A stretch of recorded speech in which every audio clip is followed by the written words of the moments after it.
Hello friends, good morning all of you. एक बार फिर से जीएस वर्ल्ड के ऑनलाइन प्लेटफॉर्म पे आप सभी लोगों का स्वागत, अभिनंदन और इस्तकबाल। आकाश जायसवाल, संदीप कुमार त्रिपाठी, राम जनक यादव और भी जितने लोग, बहुत तेजी से नाम आ रहे हैं सबके, जितने लोग भी आ चुके हैं, ममता जी, शोराब खान, सलमान खुर्शीद, स्वाति मौर्य, निखिल तिवारी, सभी लोगों को very good morning. Akanksha Singh, Dinesh Kumar, Wahid Ali, सब लोग जल्दी से आ जाइए और क्लास स्टार्ट की जाए। और मैं ये उम्मीद के साथ आगे बढ़ रहा हूँ कि कल संडे था। अनूप कुमार जी प्रणाम। हाँ, और संडे को आप लोगों ने अच्छे से पूरा यूपी स्पेशल जो अभी तक 5 से 6 टॉपिक पढ़ा है उसका आपने रिवीजन किया है और उसको बार बार उस पर आपने कुछ क्वेश्चंस भी डिज़ाइन किए होंगे और उसका मैपिंग भी किया होगा। वैसे मैं ये आपके अनाउंसमेंट में तो नहीं किया था, लेकिन मैं ऐसा सोच रहा हूँ कि आपको मैं बीच बीच में कुछ क्वेश्चनों का टेस्ट के रूप में मैं ले आऊँगा। अलग से सारे क्वेश्चन तो मैं सॉल्व कराऊंगा ही। मैंने सारे क्वेश्चन को लगभग 300 क्वेश्चन को डिस्कस करने के लिए आपसे प्रॉमिस पहले ही किया है, लेकिन बीच बीच में जो आप पढ़ते जाएँ उसको आपको यह एहसास होता रहे कि जो हम पढ़ रहे हैं क्या उस पर आधारित क्वेश्चनों को हम लोग सॉल्व कर पा रहे हैं या नहीं। उसके लिए मैं एक दिन बीच में टेस्ट का आयोजन कराऊंगा। कल किसी बच्चे ने कमेंट किया था, तो मैंने भी बाद में सोचा कि क्यों नहीं, जब मॉड्यूल बैच है ही है, मैंने इसमें पर्याप्त समय लिया है, तो ये भी आपकी ख्वाहिश पूरा करते हैं। और आप लोग बस ईमानदारी के साथ क्लास करिए, रेगुलरिटी के साथ क्लास करिए। और रणधीर कुमार दंगी जी कह रहे हैं सर मेरा भी नाम ले लीजिए। चलिए, आपका भी नाम ले लीजिए अगर इस पर खुशी मिलती है। और एक दिन लिस्ट में मंगवाता हूँ और क्लास में आते ही सारे लोगों के नाम एक बार ले लेता हूँ, ताकि कम से कम ये ख्वाहिश तो पहले मैं पूरी कर पाऊँ कि आप लोग के नाम लेने की। और अंजलि भारती, ब्रिजेश कुमार, रवि, सब लोग जल्दी से आ जाइए और क्लास स्टार्ट करते हैं। फ्रेंड्स, बहुत सारे स्टूडेंट्स में नए जुड़े होंगे क्योंकि एडमिशन लगातार हो रहे हैं। कल संडे के दिन कम से कम 100 से अधिक एडमिशन हुए हैं। हाँ, तो लगातार कुछ स्टूडेंट्स में बाद में जुड़े होंगे जो पहले की क्लासेस नहीं कर पाए। कुछ बातें मैं बता देते हैं, जो आपके मन के सवाल हों उस सवाल के जवाब आपको पहले ही मिल जाए बगैर हमसे क्वेश्चन किए। पहला, जो बच्चे बाद में जुड़े होंगे उनके मन का यह सवाल होगा कि सर हमारे स्टार्टिंग के कुछ वीडियोस छूट गए हैं, क्या उस वीडियोस को हमें कैसे मिलेंगे? तो ऐप पर सारी वीडियोस अवेलेबल हो जाएंगी आपकी। जो कुछ क्लासेस आपकी छूट गई हैं, क्लास 1, 2, 3, वो भी आपको वहाँ अवेलेबल होंगी, उसको भी आप कर सकते हैं। उसके अलावा फ्रेंड्स, आपने यूट्यूब पर भी हमारी 3 क्लास स्टार्टिंग की डेमो है, वो आप वहाँ से भी कर सकते हैं अगर कोई वहाँ थोड़ा सा प्रॉब्लम होती है। साथ ही साथ बात रही नोट्स की, जो भी टॉपिक पढ़ाया जा रहा है धीरे धीरे नोट्स आपके अवेलेबल हो रहे हैं। 3 पीडीएफ आपको प्रोवाइड कर दी गई है। आज 2 पीडीएफ आपको और मिल जाएगी। जैसे जैसे आप पढ़ते जाएंगे पीडीएफ आपको मिलती जाएगी। कुछ पीडीएफ एडवांस में भी मिलती जाएगी आपको, उसका आप रिवीजन वहाँ से करते रहिएगा। दूसरी बात कि यहाँ की मैपिंग में क्या हो रहा था कि हमें थोड़ा जल्दी में बताना होता है, क्योंकि हमें समय का भी ध्यान रखना होता है कि आपका टाइम लॉस ना होने पाए। लेकिन बहुत सारे स्टूडेंट्स ने कहा कि सर नोट्स तो मिल गया, ये बहुत अच्छी बात है, लेकिन हम लोग ऐसा चाहते हैं कि जो आप मैपिंग करते हैं वह मैपिंग का मटेरियल अगर हमको पीडीएफ के माध्यम से मिल जाता तो वहाँ से हम देखकर अपना खुद से नोट्स बनाते या उसको रिवीजन करने में हमको थोड़ा सा बहुत आसानी होती है। तो मैं उसके लिए एक्स्ट्रा वर्क करूँगा। तो मैं टाइम निकाल करके मैं खुद प्लान कर रहा हूँ कि जितनी भी चीज़ें मैंने मैपिंग में बताई हैं, मैं बगैर आपकी उपस्थिति में एक अच्छे से मैप डिज़ाइन कर करके सारी चीज़ों को मैप में मेंशन करके उसको पीडीएफ पीपीटी के फॉर्म में सेव करा करके उसको मैं आपको ऐप पे प्रोवाइड करा दूं, ताकि वो आपका मैपिंग वाला भी क्लास रहे, नोट्स भी आपके पास रहे, प्रीवियस ईयर के क्वेश्चन भी आपके पास रहे, उसकी आंसर की भी रहे, ताकि कोई भी समस्या आपको ना हो। मैं ये चाहता हूँ यदि आपने भरोसा किया है या बिलीव किया है कि यहाँ यूपी स्पेशल का क्लास करने के बाद यूपी स्पेशल पे हमारी एक मजबूत पकड़ बन पाएगी, तो वो भरोसा मैं लास्ट तक कायम रखने का प्रयास करूंगा और सारी सुविधाओं के साथ आपको पूरी यूपी स्पेशल बताने का प्रयास करूंगा। हाँ, कोई टेक्निकल इशू कभी होता है, कोई प्रॉब्लम होती है, थोड़ा सा पेशेंस रखिएगा और उसकी कोशिश की जाएगी, बताइएगा, उस पर सॉल्व किया जाएगा अगर ऐसी कोई दिक्कत आती है। और जो नए स्टूडेंट्स है एक चीज़ और ध्यान रखिएगा, जब आप ऐप पर क्लास करते हैं एक उसमें स्लो इंटरनेट का ऑप्शन होता है। जो स्लो इंटरनेट का ऑप्शन होता है वहाँ पर जाकर क्लास कभी ऑन कर लिया करिए जब कोई आपको क्लास में प्रॉब्लम होती है तो, क्योंकि जब यहाँ से कोई प्रॉब्लम होगी तो किसी भी स्टूडेंट की क्लास नहीं चलेगी। अगर यहाँ पर क्लास चल रही है, कुछ स्टूडेंट के मैसेज आ रहे हैं क्लास सही चल रही, इसका मतलब प्रॉब्लम यहाँ से नहीं है, यहाँ से सप्लाई ठीक है, आप तक सप्लाई पहुँचने में दिक्कत है तो आपकी पर्सनल नेटवर्क इशू की प्रॉब्लम हो सकती है। तो उस समस्या का समाधान आपको स्वयं करना होगा और उस समस्या का समाधान करने का एकमात्र तरीका है, जिस भी नेटवर्क में आप रहते हैं वहाँ ये पता लगाइए कि कौन सा नेटवर्क सबसे बेस्ट है। तो 150 150 की जो भी एक सिम हो, एक सिम ले लीजिए कि जब इतना आपने मेहनत किया ही है कि उसी नेटवर्क सिम का आप यूज़ करिए जो नेटवर्क सबसे बेस्ट आपके एरिया में चलता हो, ताकि क्लास के समय कोई प्रॉब्लम आपको ना आए। इतनी सारी बातों को मैंने पहले ही इसलिए बता दिया क्योंकि बहुत सारे क्वेश्चन अभी आपके आएंगे और ये क्वेश्चन आ सकते हैं, आना स्वाभाविक भी है। तो मैं इसको महसूस करके उन प्रश्न को अपनी तरफ से ही उठाकर उसका आंसर मैंने पहले दे दिया, ताकि जब मेरी क्लास स्टार्ट हो तो उसमें कोई डिस्टर्बेंस ना आने पाए। तो जितने भी स्टूडेंट्स बाद में जुड़े बिल्कुल परेशान होने की ज़रूरत नहीं है। जो भी आपके फ्रेंड्स और भी जुड़ना चाहते हैं उनको आप बताइए, आराम से जुड़े, सारे आपके अवेलेबल हो जाएंगे, मैटर भी और आपके सारे वीडियोस भी। और एक वीडियो को 5 बार पढ़ने की अनुमति है आपको। और दूसरी बात, हो सकता है बहुत सारे नए स्टूडेंट्स हो वो थोड़ा सा परेशान हो कि सर लेक्चर 1 लिख कर आता है तो उसमें 3 वीडियो होते हैं, लेक्चर 1 का पार्ट 1, पार्ट 2, पार्ट 3, ऐसा क्यों किया जाता है? इससे हमको दुश्वारियां होती है, हमें प्रॉब्लम होती है, हम आधे घंटे की क्लास के बाद फिर से ओपन करना पड़ता है। इतना ही करना पड़ता है ना, वो आपकी सुविधा के लिए ही किया गया है। एक्चुअली मामला क्या होता है, अगर उस 1.5 घंटे के वीडियो को अगर एक साथ आपको हम अवेलेबल करा देंगे, तो जैसे एक बार आपने क्लास को ऑन कर दिया, 15 मिनट क्लास चली, मम्मी ने आपको बुला लिया, आपने क्लास को बंद कर दिया, फिर दोबारा आ पाए, फिर क्लास ओपन किया, तो वो पूरा 1.5 घंटे का आपका रिव्यू गया, एक बार हो चुका, काउंटिंग उसकी हो जाएगी। अब केवल आपके पास 4 बार मौके बचे और आप 10 मिनट देख के गए थे और पूरा का पूरा वीडियो आपका 5 काउंट कर लिया गया। तो इसलिए स्टूडेंट्स को आधे आधे घंटे में प्रोवाइड किया जाता है। मान लीजिए कि कोई वीडियो उसने लेक्चर 1 का पार्ट 1 उसने स्टार्ट किया और 20 मिनट की क्लास करने के बाद कोई प्रॉब्लम आ गई, कहीं वो चला गया, तो केवल पार्ट 1 का उसका व्यू खराब हो, जो पार्ट 2 वाले वीडियो हो और पार्ट 3 वाले वीडियो हो उसका व्यू खराब ना होने पाए, इसकी आपकी सुविधा के लिए इसलिए ऐसा किया गया है। और चौथी बात कि बहुत सारे स्टूडेंट्स ने हमको मैसेज किया कि सर लिस्ट पर नंबर प्रोवाइड करा दीजिए। एक्चुअली प्रेजेंट टाइम में मैं क्लास प्रयागराज से ले रहा हूँ, क्योंकि मेरी ऑफलाइन यहाँ क्लास लगी हुई है समीक्षा अधिकारी में, इसलिए क्लास में यहाँ पे ले रहा हूँ। तो ये जो वीडियो अपलोड होती है वो डेली से होती है। मैं किस दिन कौन सा टॉपिक ले रहा हूँ तो ये उनको नहीं पता होता है। तो कम से कम आप तो क्लास करते हैं, एक रिस्पॉन्सिबिलिटी होमवर्क के तौर पे मैं आपको बता रहा हूं आपकी सुविधा के लिए। क्या, जैसे ही पहला लेक्चर करिए तो प्लीज आप एक डायरी बना लीजिए, पहले लेक्चर की आप अपने साइड में कहीं भी इस बात को लिख लीजिए, क्या कि सर ने जो पहला लेक्चर पढ़ाया है, इस पहले लेक्चर में क्या क्या पढ़ाया है, सामान्य परिचय और मुख्यालय। दूसरा लेक्चर में सर ने क्या पढ़ाया है, बहुउद्देशीय नदी घाटी परियोजना। तीसरे लेक्चर में सर ने क्या पढ़ाया है, महत्वपूर्ण मेले और शोध संस्थान, शिक्षण संस्थान। उसके बाद लास्ट में क्या पढ़ाया है, महत्वपूर्ण शोध संस्थान। इसको आप खुद से नोट करिए, ये आपका होमवर्क है, जो आप इस बात के लिए बार बार हमें मैसेज करते हैं कि सर उसमें मेंशन कराइए। तो उनको कैसे मैं बताऊं इसके अंदर अंदर मैंने क्या क्या पढ़ाया, हर बार मुझे चेंज करना पड़ता है। लेकिन आप पढ़ने के बाद आप तो वही सब्जेक्ट पढ़ रहे हैं, आपको तो ये आइडिया है ही है कि आज की वीडियो में मैंने क्या पढ़ा। जब पहली बार आप वीडियो को पढ़ते उसी समय नोट करके रख दीजिए। बाद में जब रिवीजन करने का मन करे कि आज मुझे क्या रिवीजन करना है, शोध संस्थान मुझे भूल रहा है, शोध संस्थान रिवीजन करना है, तो लिस्ट उठाओ और देखो लेक्चर नंबर 5 में सर ने शोध संस्थान पढ़ाया है, सीधा लेक्चर नंबर 5 के वीडियो में जाइए और अपना उसका रिवीजन कर लीजिए। ये आपका होमवर्क है। मैं सारी समस्याओं का समाधान कैसे हो सकता है वो मैंने पहले ही डिस्कस कर दिया। अब मैं क्लास स्टार्ट करूंगा ताकि क्लास के दरमियान कोई भी प्रॉब्लम आपको किसी को ना हो, किसी को डिस्टर्बेंस ना होने पाए। हाँ, जब जीएस की क्लास पेपर के बाद भी ऐप पर रहेगी, नहीं पेपर के बाद नहीं रहेगी, उसकी एक लिमिटेशन होती है कि कब तक वो ऐप पर रहेगा, वो आपको संस्थान के द्वारा बता दिया जाएगा जहां से आपने एडमिशन लिया है। वो मैं डेट आपको अनाउंस करके बता भी दूंगा बाद में कि कब तक आपके ऐप पर क्लास रहेगी। और एक वीडियो को 5 बार देखने की आपको अनुमति मिली है। एक बार नहीं समझ में आता दोबारा देखिए, दोबारा नहीं समझ में आता तिबारा देखिए, लेकिन उसमें कोई भी कंफ्यूजन या डाउट मत रखिए। ये आपकी इंफॉर्मेशन थी। अब सीधा मैं क्लास की तरफ आगे बढ़ूंगा। तो जो मेरे नए स्टूडेंट्स आए हैं, जो पुराने हैं, उनके लिए भी मैं एक बता देना चाहता हूं, आपका रोड मैप एकदम क्लियर होना चाहिए कि किस रोड मैप की तरफ हम आगे बढ़ रहे हैं, हम कहां तक पढ़ चुके हैं और मुझे कहां तक पढ़ना है। तो ध्यान दीजिएगा, आपका पहला लेक्चर हो गया है जिसके अंतर्गत मैंने सामान्य परिचय और आपका मुख्यालय पढ़ाया है।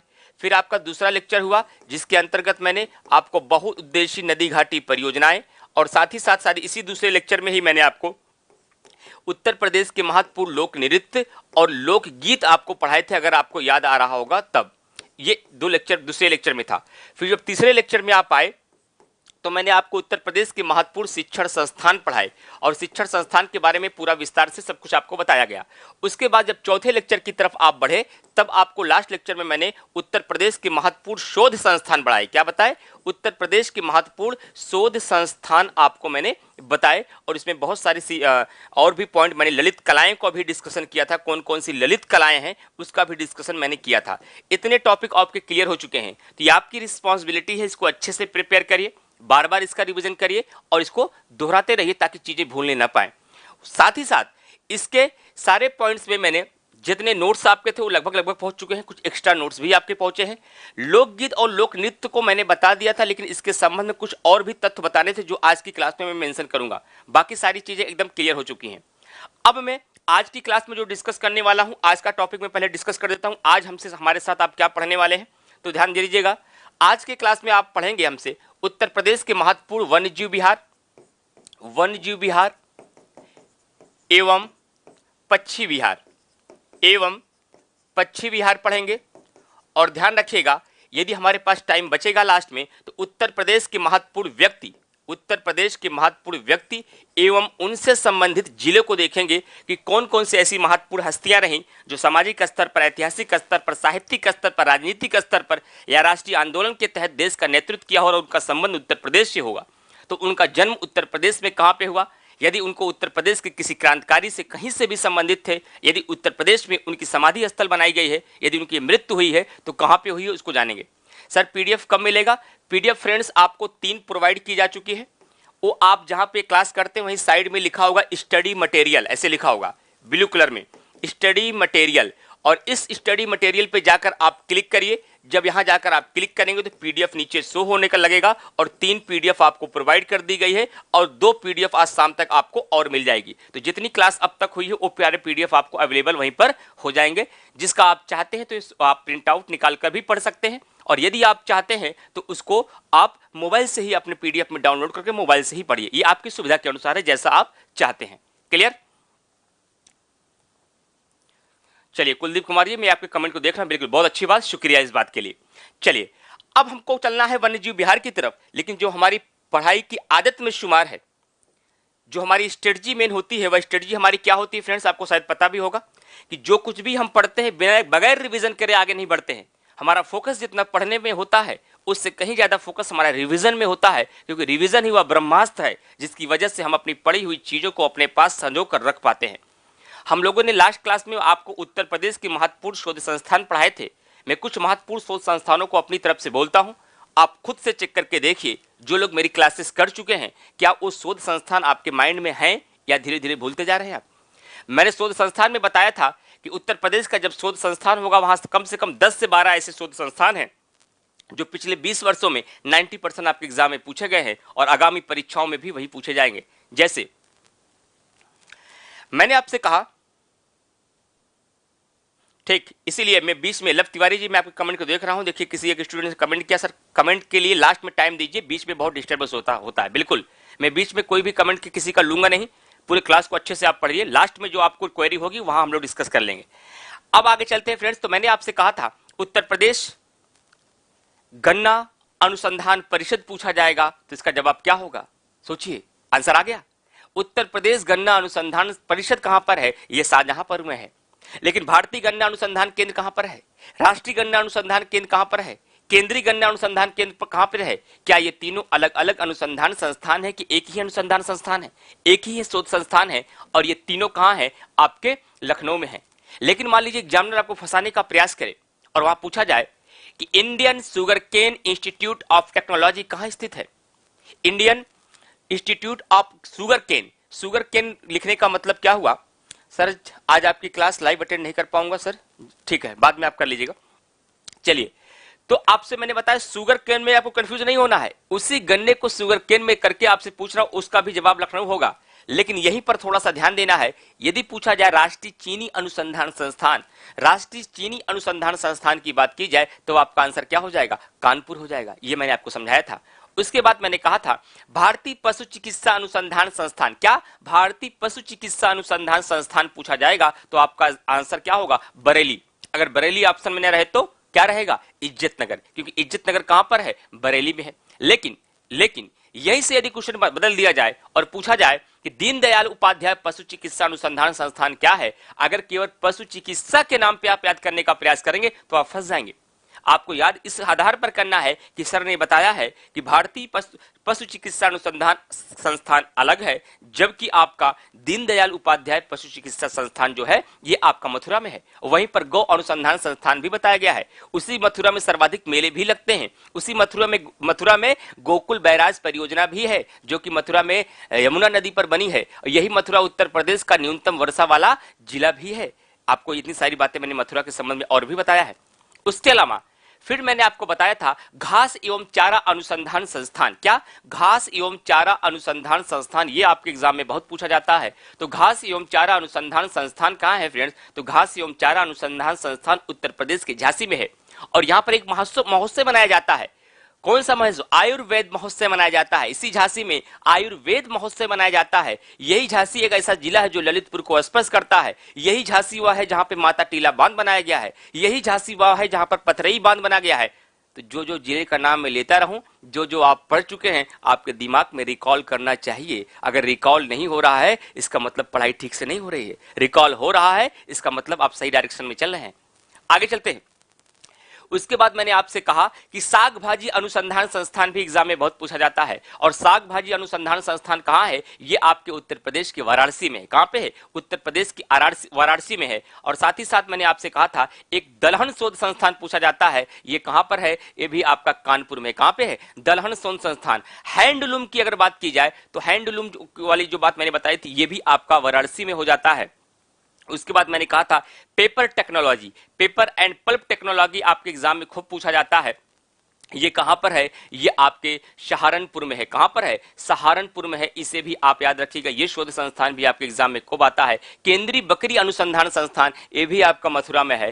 पान अनुसंधान संस्थान, ये आपका कहां पर है? ये आपका महोबा में है। और साथ ही साथ राष्ट्रीय वानिकी अनुसंधान संस्थान, ये भी आपका कहां पर है? ये आपका फ्रेंड्स है झांसी में। ये महत्वपूर्ण कुछ अनुसंधान संस्थान थे जो आपके एग्जाम में पूछे जाते हैं। इसको आपको याद रखना है। और अगर पूछा जाए उत्तर प्रदेश कृषि अनुसंधान परिषद की स्थापना कहां पर की गई है, तो लखनऊ में 1989 में की गई है। और इसी 1989 से मैंने दो खास बात याद कराई थी। याद है कि भूल गए? 1989 में उर्दू को द्वितीय राज्य की भाषा का दर्जा दिया गया था। और इसी 1989 में उत्तर प्रदेश कृषि अनुसंधान परिषद की स्थापना की गई थी, जो कि लखनऊ में स्थित था। और यहीं पर मैंने कुछ बात और बताई थी। याद है? आप लोग रिवीजन कर रहे हैं उसको कि नहीं? कि 1972 में बेसिक शिक्षा परिषद की स्थापना की गई थी। और इसी बेसिक शिक्षा परिषद की और प्रभावी बनाने के लिए 1985 में क्या हुआ था? बोलिए जल्दी से। 1985 में क्या हुआ था?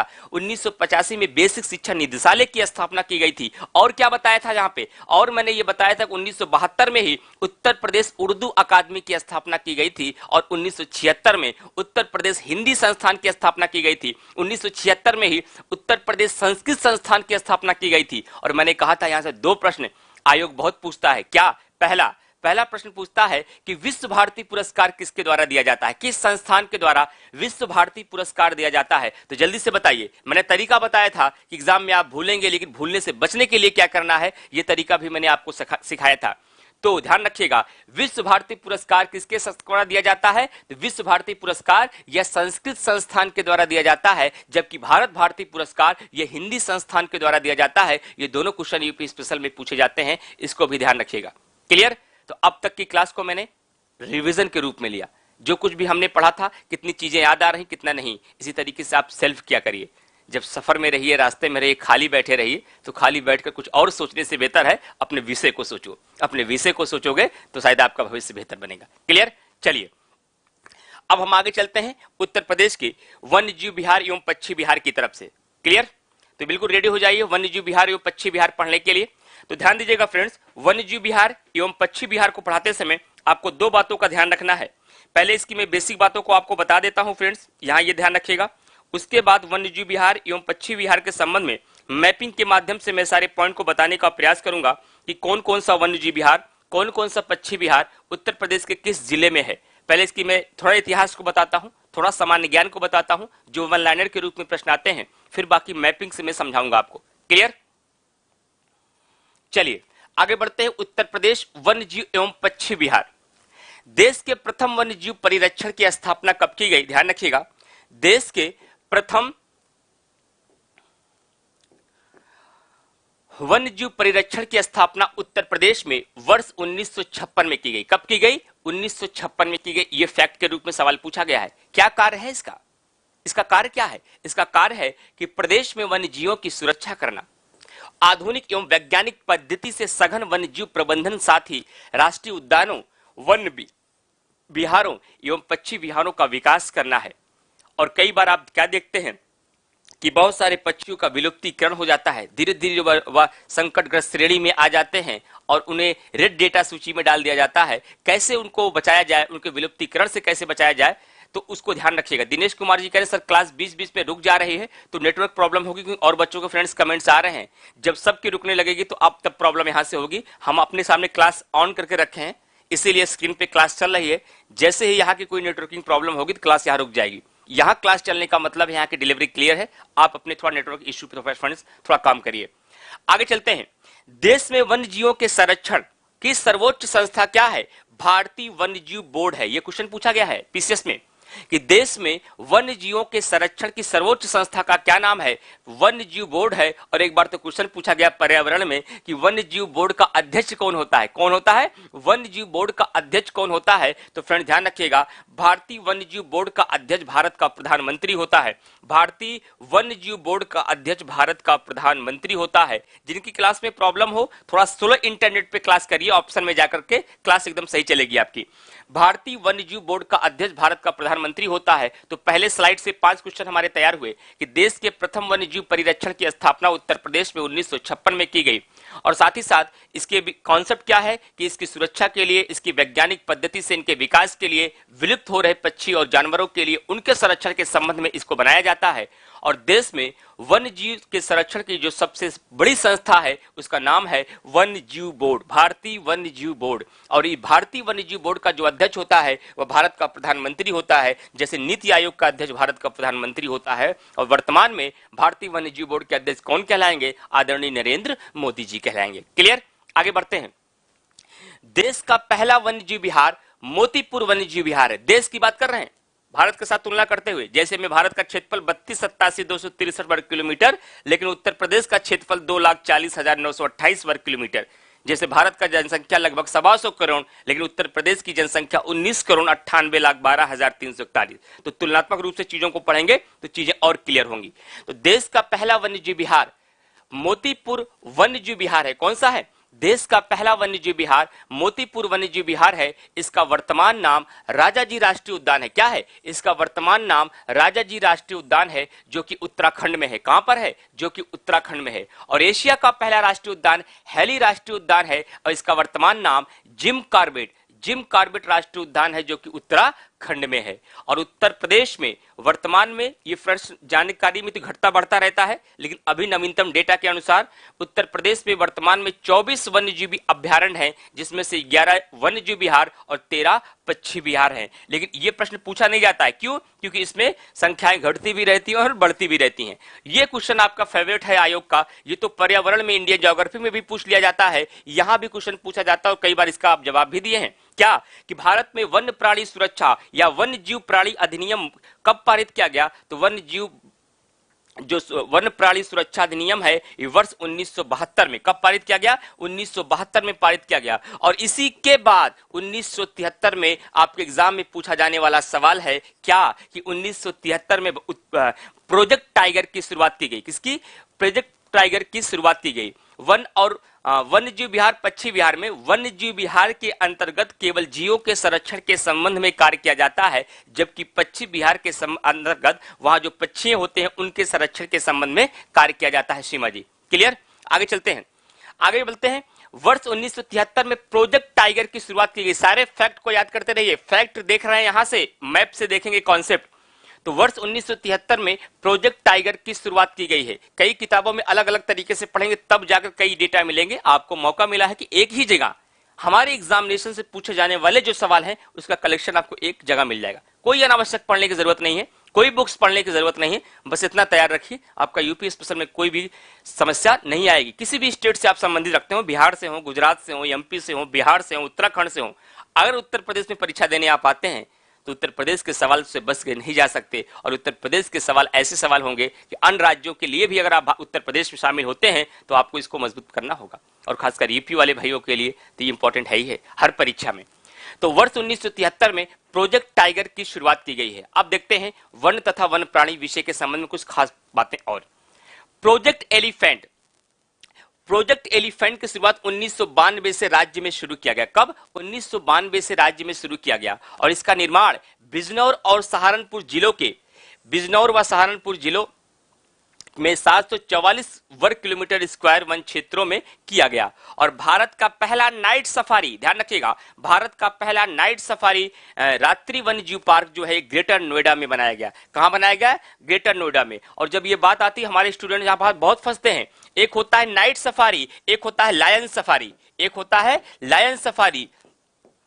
इसको बब्बर शेर सफारी प्रजनन केंद्र भी कहा गया है, और एक होता है नाइट सफारी। तो एग्जामिनेशन में जब जब क्वेश्चन आता है तो एग्जामिनेशन हॉल में भूलता है कि नाइट सफारी कहाँ है और लायन सफारी कहाँ है, इटावा मारे कि हम ग्रेटर नोएडा मारे। तो ध्यान रखिएगा, मैं हमेशा अपने स्टूडेंट्स को इस बात को समझाता हूं कि देखिए फ्रेंड्स, आपको नाइट सफारी और लायन सफारी में कंफ्यूजन होता है, और इस कंफ्यूजन को दूर करने का एकमात्र तरीका है कि क्या, नाइट सफारी जो आपका है, क्या जो नाइट सफारी, नाइट में चकाचौंध कहां रहेगी, इटावा के जंगल में कि गाजियाबाद के सड़कों पर, नोएडा की सड़कों पर? अरे नहीं सर, नाइट में तो चकाचौंध नोएडा की सड़कों पर रहती है। ये और आपका क्या है, दूसरा क्या है, लायन मतलब शेर।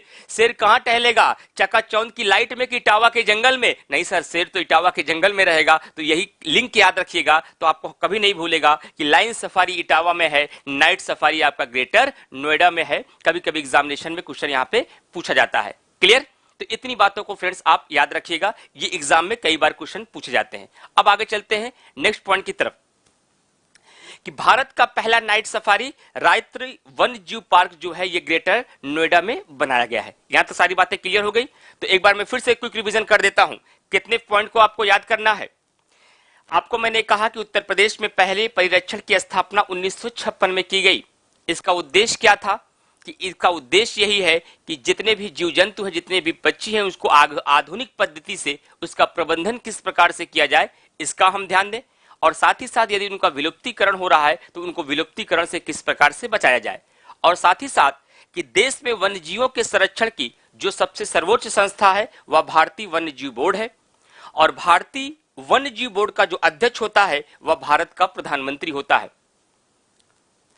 यह कौन होता है, भारत का प्रधानमंत्री होता है। और देश का पहला वन्यजीव विहार मोतीपुर वन्यजीव विहार है, और इसका वर्तमान नाम क्या है, राजाजी राष्ट्रीय उद्यान है, और यह कहां पर है, उत्तराखंड में। तीसरा मैंने क्या बताया कि एशिया का पहला राष्ट्रीय उद्यान हैली राष्ट्रीय उद्यान है, और इसका वर्तमान नाम जिम कॉर्बेट राष्ट्रीय उद्यान है, जो कि उत्तराखंड में है। और वर्तमान में उत्तर प्रदेश में 24 वन्यजीव अभ्यारण्य और 11 वन्यजीव विहार तथा पक्षी विहार है। और भारत में वन प्राणी सुरक्षा अधिनियम वर्ष 1972 में पारित किया गया, और वर्ष 1973 में प्रोजेक्ट टाइगर की शुरुआत की गई।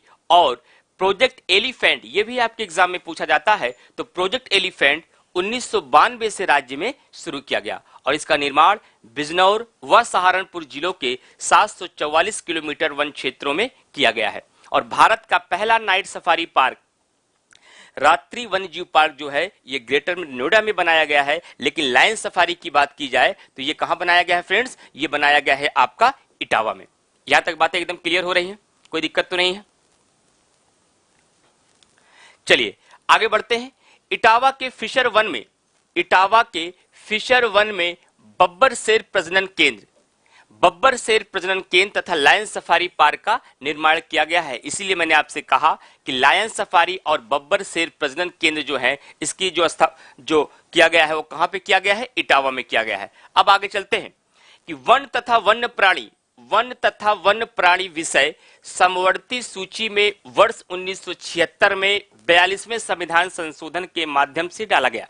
जब आप अनुसूची पढ़ते हैं उस अनुसूची में आप 3 सूचियां पढ़ते हैं, संघ सूची, राज्य सूची और समवर्ती सूची। और आपको पता है फ्रेंड्स कि पहले आपका चाहे शिक्षा था चाहे वन था, ये सब किस सूची के विषय थे, ये राज्य सूची का विषय था। लेकिन 42वें संविधान संशोधन के माध्यम से इसे राज्य सूची से निकाल करके कहां पे रखा गया, समवर्ती सूची में रखा गया। ये बात भी फ्रेंड्स आप याद रखिएगा।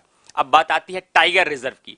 यदि टाइगर रिजर्व की बात की जाए तो वर्तमान में प्रदेश में कितने टाइगर रिजर्व हैं, तो वर्तमान में प्रदेश में 2 टाइगर रिजर्व हैं। कितने, वर्तमान में प्रदेश में आपके 2 टाइगर रिजर्व हैं।